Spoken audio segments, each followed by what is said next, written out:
Highly anticipated Indian Wells third round match between Coco Gauff and Alex Eala ended in disappointing, really heartbreaking fashion as Coco retired down 2-6 love 2 due to a left arm injury. Gauff won their previous match a couple weeks ago in the Dubai quarterfinals, only dropping 2 games. It was 6 love 6-2. This match, of course, was very different. Coco didn't hold serve one time in the match. She had 4 game points at 2-1, and she had a 40-love lead at 2-3, but couldn't get over the finish line due to double faults or just errant forehands. Gauff, who finished the match with 7 double faults, noticeably went for a lot more on her second serve in this match, hitting it with an average speed of 98 miles per hour at one point. The match ended. Coco Gauff walked to the net, retired from the game, and exchanged a few quiet words with Alex Eala. Nobody in that stadium heard what was said, but Gauff just told the world exactly what happened at that net, and it says more about both of these players than any scoreline ever could. Now that you know what Eala said to Gauff at the net, and everything Gauff said about her afterward, does this change how you see their rivalry going forward? Drop your thoughts in the comments right now. Let's get straight into it. That'll probably do it, yeah. Well, that stinks. 2 of the game's brightest stars. You hear Coco Gauff apologizing. There's no need for that. My arm is like going like this the whole time, so I'm sorry. An apologetic Coco Gauff. That just speaks to her class. She is a one of one.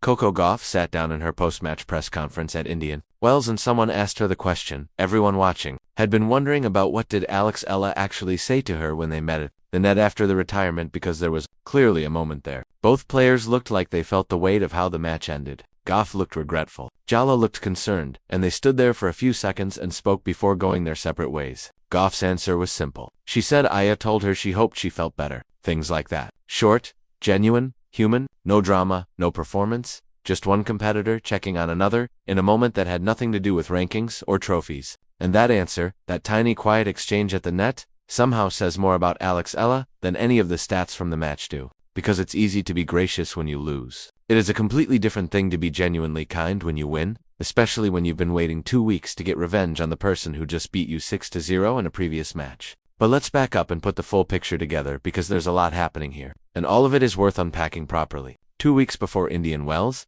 these same 2 players faced each other at the Dubai Tennis Championships. Gauff beat Eala 6-2-0, 6-2-2. That scoreline is not a close match. That is a shutout. That is the kind of result that gets circulated on social media with comments about how big the gap still is between Eala and the top players in the world. And look, those comments weren't entirely wrong in that moment. Gauff was the better player that day. She was dominant. She controlled every aspect of the match, and Eala simply could not find a way in. So when the draw at Indian Wells put them together again, most people expected a similar story. Same players, same result. That's usually how it works when the gap in quality is that wide. But IA apparently had different plans. She came back to Indian Wells with a completely different approach. In her own post-match interview, she talked about taking the learnings from Dubai and music, doing things differently, being more aggressive, keeping her focus sharper, playing with more intensity in her legs, in her movement, in how she controlled the tempo of rallies. And it worked immediately. From the very first set, Gauff looked like she was facing a different opponent entirely. The stats tell the story clearly. Eala made 68% of her first serves. She won 59% of points on that first serve. She created 6 breakpoint opportunities and converted 5 of them against the world, number 4 against a 2-time Grand Slam champion. Those numbers are not lucky. Those are the numbers of a player who came in with a game plan, executed it, and made her opponent uncomfortable from the very first game. Gauff, meanwhile, was managing something physically from early in the first set. She called the trainer during the match and received treatment on her left shoulder and arm.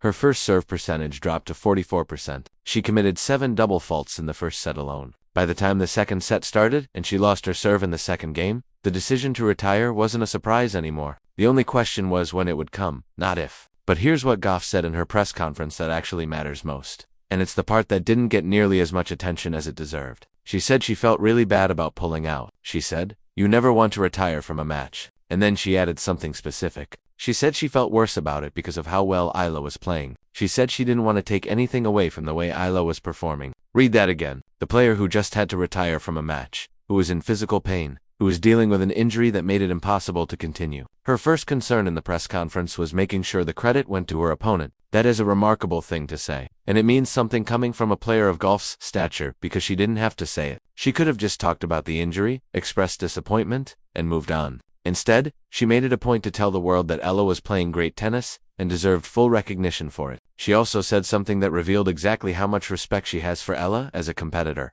She said she would rather have finished the match and lost 6-0 than retire. Think about what that means for a second. The world number 4, a Grand Slam champion, would have preferred to take a complete beating on Stadium 1 at Indian Wells than walk off and leave the match unfinished. That's competitive pride, and the fact that she framed it in terms of not wanting to shortchange Yellow's performance makes it even more significant. And then, almost as an aside, she added, "I think she's going to have a great tournament." Coming from Coco Gauff, that's not a throwaway line. That's a prediction from someone who just spent the better part of an hour on the same court as Eala and saw firsthand what she's capable of when everything is clicking. When the world number 4 says she thinks you're going to have a great tournament, the tennis world pays attention to that. Now, let's talk about the broader context of this rivalry and why it has become one of the most interesting storylines on the women's tour right now. The head-to-head is now 1-1. 2 matches, 2 completely different music results. In Dubai, Gauff was the superior player from start to finish. In Indian Wells, before the retirement, Yellow was so dominant that the match looked like it was heading toward an even more lopsided final score than Dubai.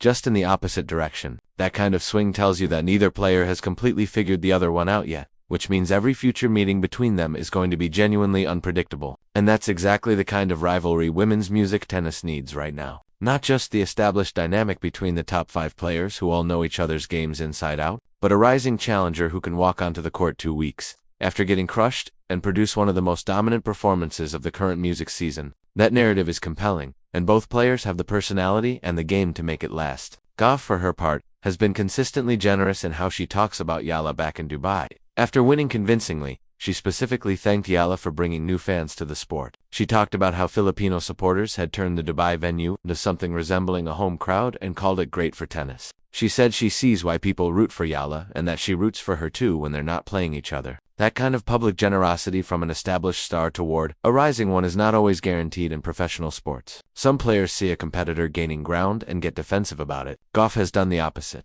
She has used her own platform to amplify Eala's impact on the sport. And given that Gauff has a massive following and a major voice in tennis conversations globally, that support has real value for how Eala is perceived by fans who might not have been following her closely yet. From Eala's side, the respect is equally genuine. In her press conference after the Indian Wells match, she talked about Gauff being a great player who will always give you a hard time. She talked about not being able to control how well your opponent plays and focusing only on what she could control herself. She didn't celebrate the retirement. She didn't use it as an opportunity to make a bigger moment out of the win than it was. She acknowledged the circumstances, expressed genuine concern for Gauff's health, and focused on her own performance as the takeaway from the match. And what a performance it was, injury or not. You don't go 6-2 and break someone's serve 5 times by accident. You don't maintain a 68% first serve percentage against a top 5 player by getting lucky. The foundation of that win was real. The execution was real. And Gauff made sure to say so publicly, which closes the loop on any narrative that tries to diminish what Eala did on that court. The round of 16 match against Linda Noskova is next. Noskova is powerful,